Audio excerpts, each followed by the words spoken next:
За прв пат во Штип, диабетска ретинопатија се отстрануваше со ласер.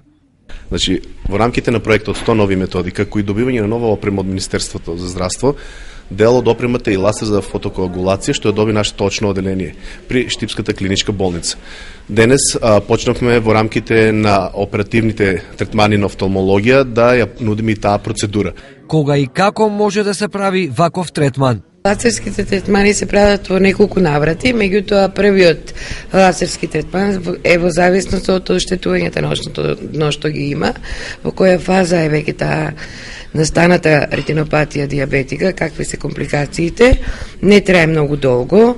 Бројот на печатите што се ставаат зависи од општата, локалната состојба на очното дно. Лесно се поднесува, нема некоја манифестна болка, се анестезира претходно окото, се прават тие лазер печати, пациентите добро го поднесуваат. За третманот да биде успешен и поедноставен, важно е со него да се почне на време. Многу е важно на време да се хващат пациентите, така че профилактиката Денес пациентите беа со многу тешки измени на окото, а во оваа работа многу е важно со третман да се почне на време.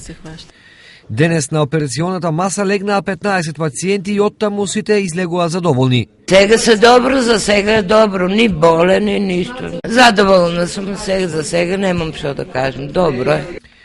Лазерскиот третман беше направен во соработка со бугарската клиника Токуда.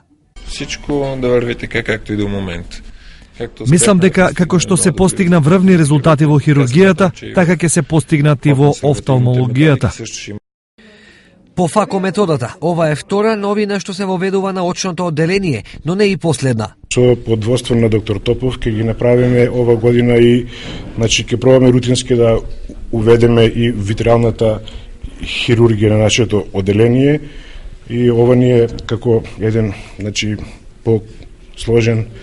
посложена метода и тоа практично ќе го фатиме врвот на светската офталмологија. Инаку Штипското очно одделение е едно од најопремените во државата, а месечно овде се прегледуваат околу 1000 пациенти од целиот регион.